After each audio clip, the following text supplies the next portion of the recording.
Welcome to EPG Patashala. I am Shanti, visiting faculty, Vivekananda Institute for Leadership Development, freelance social science researcher based in Mysore. This module is part of the Education and Society course. Here we are going to learn about Rabindranath Tagore's philosophy of education and its social implications.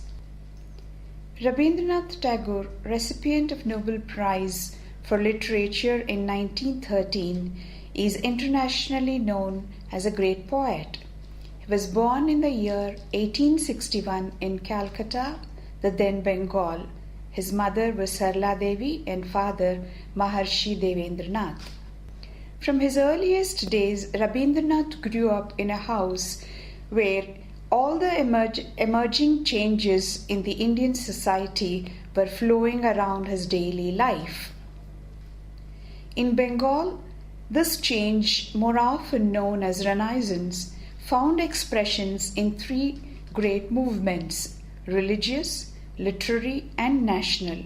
All the three movements found their presence in Tagore's family.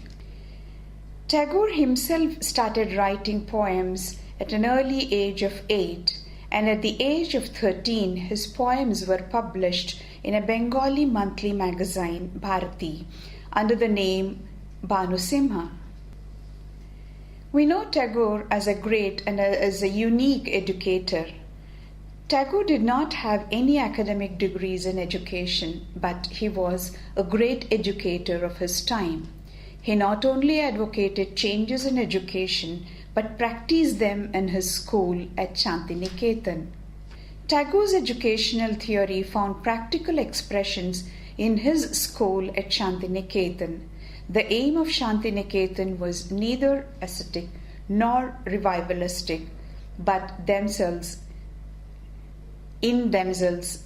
integrative in nature.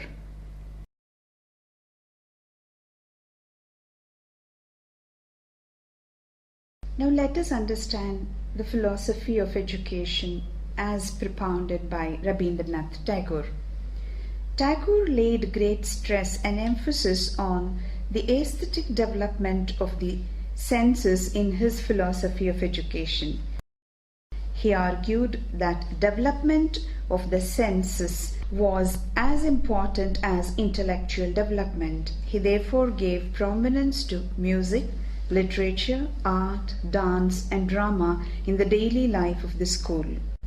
Tagore believed in an all-round development of personality, and in his institution, education continues to address the all-round development of the students. Tagore's theory of education is marked by naturalistic and aesthetic value. He believed that the widest road leading to the solution of all our problems is education.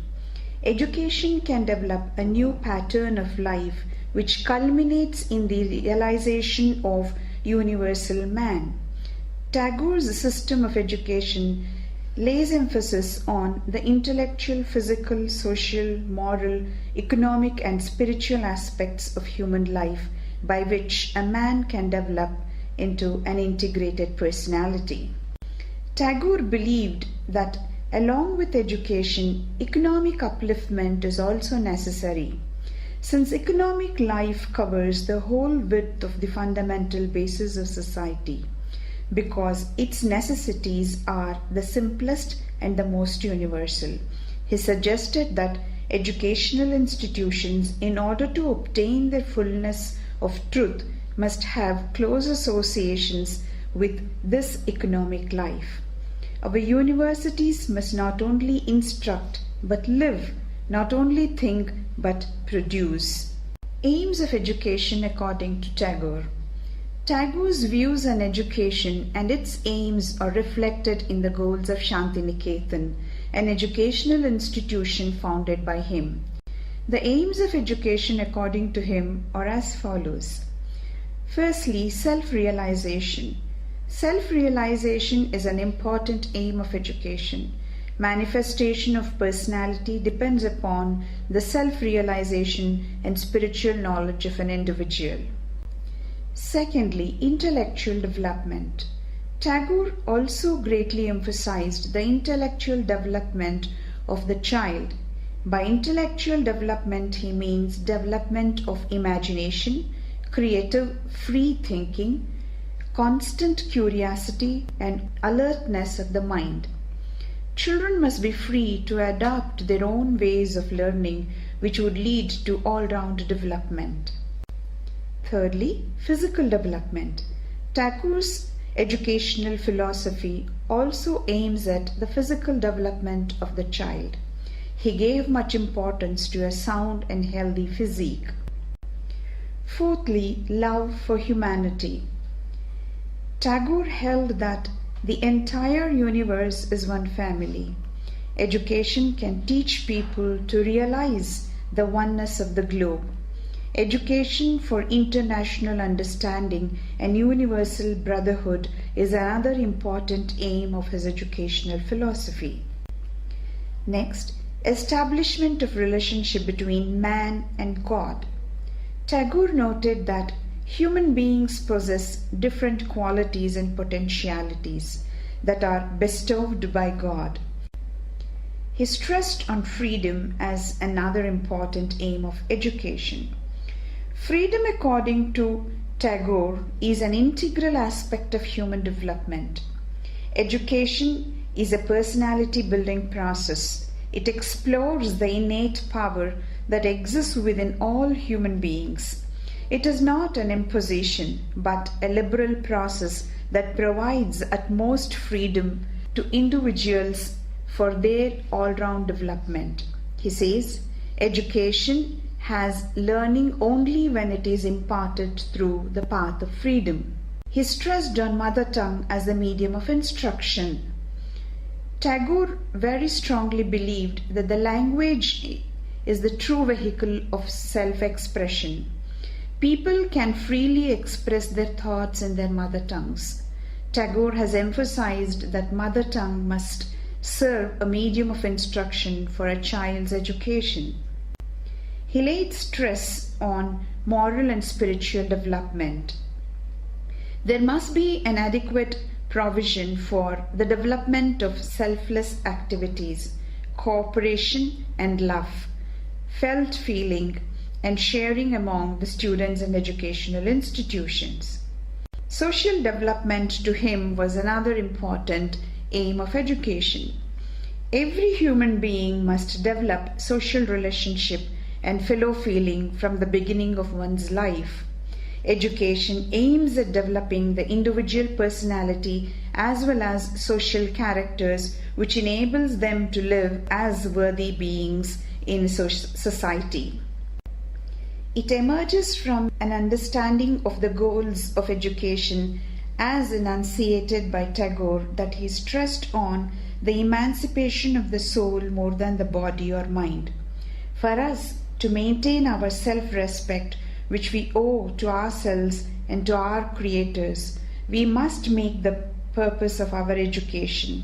The fullest growth and freedom of soul is what he kept on saying. For the attainment of this aim, he emphasized on intellectual, physical, moral, and social development of an individual.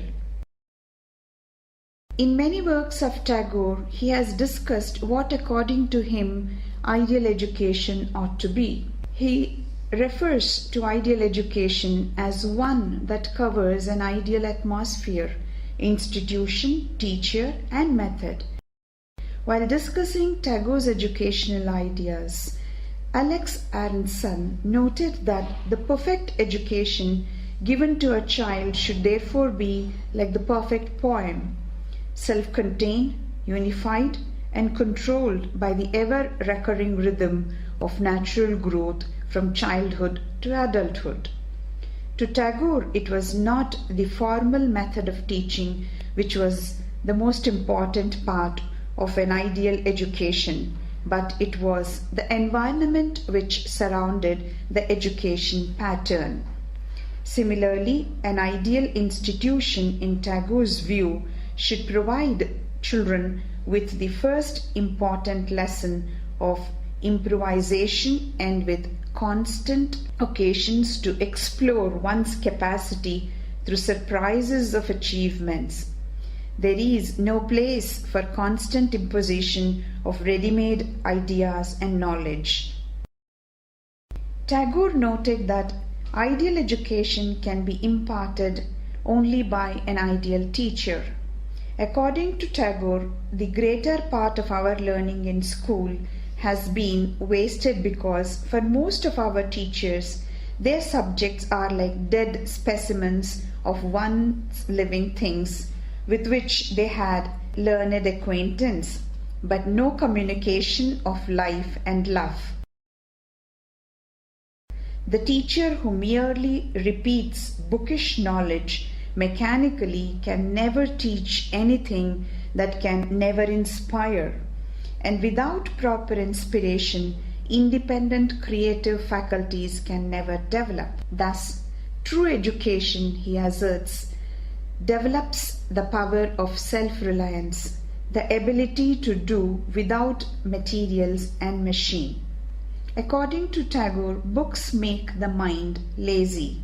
For the first 12 years, he said, we must educate the child's mind along the line of its own natural tendencies and instincts, and only then at 12th year introduce the books.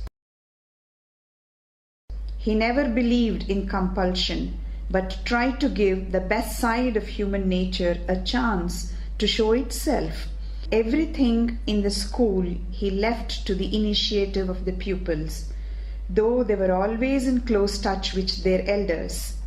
The primary object of an institution should not merely to educate one's limbs and minds to be in efficient readiness for all emergencies. Tagore's experiments with educational theory and practice can best be seen in his school. Tagore's educational theory could find practical expressions in his school at Shantiniketan. In December 1901, an experimental school known as Brahmacharya Ashram was started by Rabindranath with only 5 students on enroll. The founding of the school was part of the education in fullness. Beginning with his own unhappy memory of school, which he described as a blend of hospital and prison, he concentrated on children and emphasized creativity, the need for atmosphere and natural surroundings. The aim was neither aesthetic nor revivalistic, but integrative. Life in the midst of nature, he believed, equips each pupil to imbibe the values of appreciation of the nature around itself and sustains co-living and respect for multicultural components of human society. The learning was based on self-experiencing of the universe around us and drawing intensively from it. In the play hours in the evening in his schooling method, each student had to spend in storytelling, watching the stars, singing and performing plays. These songs and plays most of the time were encouraged to be written by students themselves. Learning was made fun and the choice of the child. This approach to learning helped many students to come to his experimental school rather than discontinue. The idea of establishing a center of learning where not only the East but the whole world would meet in cultural communion took a more definite shape with the establishment of Vishwa-Bharati. Vishwa-Bharati, an international university seeking to develop a basis on which the cultures of the East and the West may meet in common fellowship and motto, where the world makes its home in a single nest.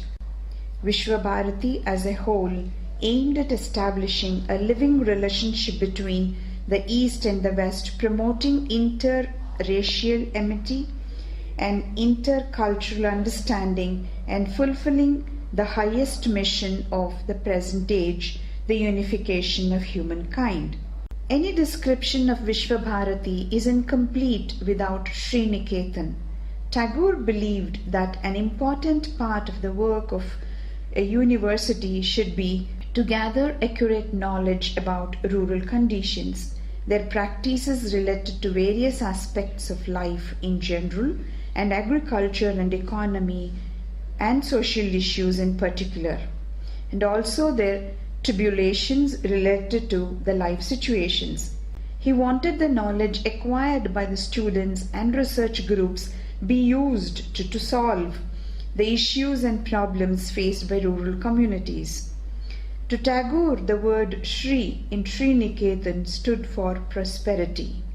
The name Sriniketan therefore reveals Tagore's hope to make it a center where rural development related knowledge would be developed based on the inputs at grassroots level, and also to bring more authentic scientific knowledge to rural communities so that the lives of these people could be more meaningful, thus leading to prosperity and welfare of villages. Sriniketan was started with two main objectives. First, to understand the economic and social needs of the cultivators, and second, to extend the scientific knowledge available in areas like health, education, agricultural practices, animal husbandry, and craft. Accordingly, the activities of Sriniketan were organized under 4 departments. They are agriculture, including animal husbandry; second, industries; third, village welfare; fourth, education. The unified program was given the name of Institute of Rural Reconstruction. Shiksha-Sastra. Tagore's philosophy found translated into action when he established a high school, Shiksha-Sastra, mainly for rural children in Sriniketan. This is apart the educational activities of the village welfare department. The school is organized as a miniature community, and students do everything that a village householder is expected to do on a small scale, but with greater efficiency and understanding. The literary education is not ignored, but more attention is given to building up of the complete human being. The extracurricular activities of the Shiksha-Sastra included industry, which had weaving, carpentry, bookbinding, and leatherworks; gardening; health and sanitation; housecraft and general management; sports, games, and Bharati Balak activities; educational trips to places of interest; literary society, a monthly manuscript magazine; Shiksha-Chhatra Bhavan. Educational activities at Sriniketan included a training school for teachers of village primary school, which is known as Shiksha-Charcha. It provides instruction in both theory and practice for teachers. Practical training in one village craft is considered essential. After Tagore's death, a new department was added in Sriniketan. This was the Palli Shiksha Sadhana, a college of agriculture. It was designed primarily to equip rural youth with the knowledge of modern methods of farming.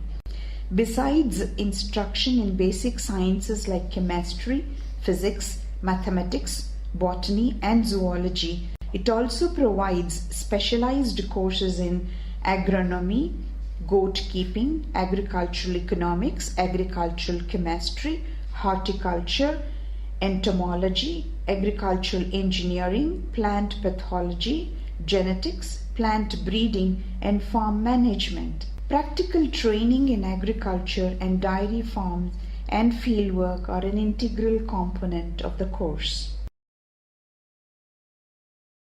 To understand Tagore's contribution to education, one must glean through his various writings and educational experiments at Sriniketan. This is mainly due to the fact that Tagore did not write an educational treatise. We understand his thoughts on education evolved gradually with many experiments and his exposure to different schooling methods across the globe.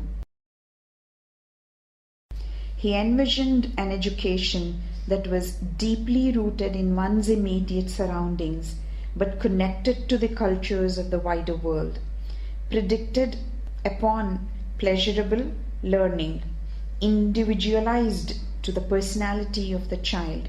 He felt that a curriculum should revolve organically around nature, with classes held in the open air, under the trees, to provide for a spontaneous appreciation of the fluidity of the plant and animal kingdom and seasonal change. Children sat on hand-woven mats beneath the trees, which they were allowed to climb and run between classes. Nature walks, excursions were a part of the curriculum, and students were encouraged to follow the life cycles of insects, birds, and plants. Class schedules were made flexible to allow for shifts in the weather, or special attention to natural phenomena and seasonal festivals were created for the children by Tagore. Tagore's philosophy of education placed equal importance on the aesthetic development of the sense along with the intellectual. To him, music, literature, art, dance and drama were very important aspects of daily school life. Without music and the fine arts, he wrote, a nation lacks its highest means of national self-expression, and the people remain inarticulate. Tagore was one of the first to support and bring together different forms of Indian dance. He helped revive folk dances and introduced dance forms from other parts of India, such as Manipuri, Kathak, Kathakali. He also supported modern dance. In keeping with his theory of subconscious learning, Tagore engaged the students in whatever he was writing or composing. The students were allowed access to the room where he read his new writings to teachers and critics, and they were encouraged to read out their own writings in special literary evenings. In teaching also, he believed in presenting difficult levels of literature, which the students might not fully grasp, but which would stimulate them. The students at Shantiniketan were encouraged to create their own publications and put out several illustrated magazines. The children were encouraged to follow their ideas in painting and drawing, and to draw inspirations from the many visiting artists and writers. The melting point of cultures, as Tagore had envisioned, it was Vishwa-Bharati, a learning center where conflicting interests are minimized, where individuals work together in a common pursuit of truth and realize that artists in all parts of the world have created forms of beauty. Scientists discovered secrets of the universe. Philosophers solved the problems of existence. Saints made the truth of the spiritual world organic in their own lives, not merely for some particular race to which they belonged, but all humankind. To encourage mutuality, Tagore invited artists and scholars from other parts of India and the world to live together at Shantiniketan on a daily basis to share their cultures with Vishwa-Bharati. The Constitution designated Vishwa-Bharati as an Indian, Eastern and global cultural center. In terms of curriculum, Tagore advocated a different methodology of teaching. Rather than studying national cultures for the wars won and cultural dominance imposed, he advocated a teaching system that analyzed history and culture for the progress that had been made in breaking down social and religious barriers. Rabindranath Tagore is acknowledged as a living icon of the type of mutually and creatively exchanging that he advocated. Tagore's educational efforts were groundbreaking in many areas. He was one of the first in India to argue for a humane educational system that was in touch with the environment and aimed at overall development of the personality. Shantiniketan became a model for vernacular instruction and development of vernacular textbooks. It offered one of the earliest co-educational programs in South Asia. The establishment of Vishwa-Bharati and Sriniketan led to pioneering efforts in many directions, including models for distinctively Indian higher education and mass education, as well as pan-Asian and global cultural exchange. In summing up Tagore's ideas on education, we can say that one characteristic feature that sets Rabindranath Tagore's educational theory apart is his approach to education as a poet. At Shantiniketan, he stated his goal was to create a poem in a medium other than words. It was this poetic vision that enabled him to fashion a scheme of education which was all-inclusive in nature and creative self-expression in learning climate congenial to global cultural exchange. Rabindranath Tagore stands with pioneering educators like Rousseau, Dewey, Montessori, and others who have striven to create non-authoritarian learning systems appropriate to the surroundings. Tagore's ideas of non-authoritarian learning and goals for education is best understood through his poem. Where the mind is without fear and the head is held high, where knowledge is free. I invite you all to read this poem. Thank you.